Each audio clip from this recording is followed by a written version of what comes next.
The next thing I'm going to do is mix up a couple of different greens. So I have a darker green. Oh, and by the way, I'm using my big brush right now for all of this. I feel it's a good idea to use a little bit bigger brush than you would think, especially when mixing paint. So I'm using my number 12. So I have two colors. I'm using this Viridian, which is this green right here, and then the yellow green. I feel like this color is a little too bright for grass. It doesn't look very natural.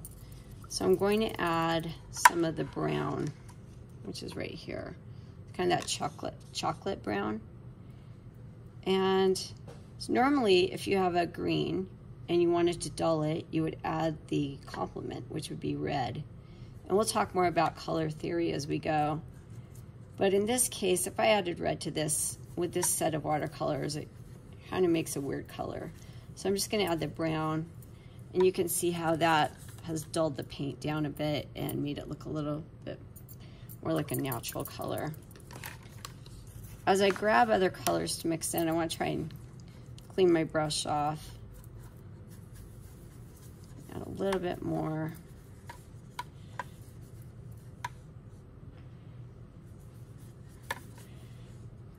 Yeah, I think that looks pretty good.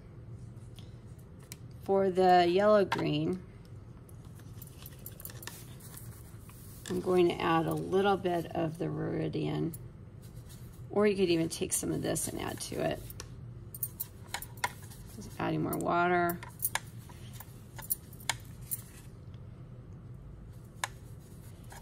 I don't want it to be quite as yellow.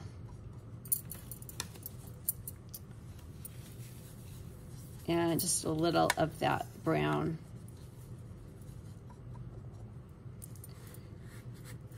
That looks pretty good. Okay, so I have plenty of both colors. I'm gonna come back over here to my painting.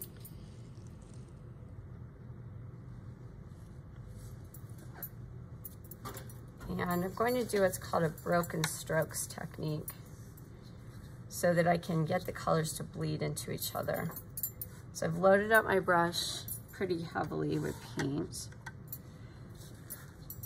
Just dabbing it on the side to get any drips off.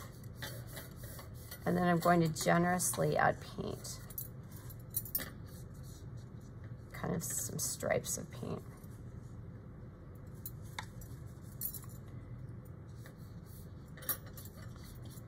Leaving some open areas. So I'll let that dry for just a second while I get the other color ready. And the idea here, hopefully, is that the paint will bleed, this lighter color will bleed into the darker color. And hopefully it will make an effect like this, where you have these little bits of color that are bleeding into each other. Gives it a grassy look.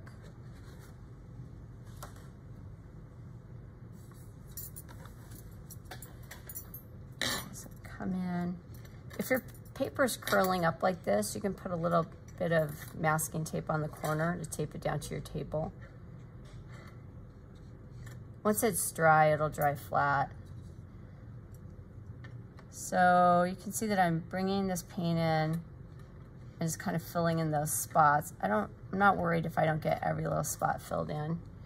And then I'm going to leave it alone. The trick here is to not go back in and add and start messing around with it with your brush. If you leave it alone, you'll generally get pretty good effects. I'll show you how to paint the trees in the next video that I make.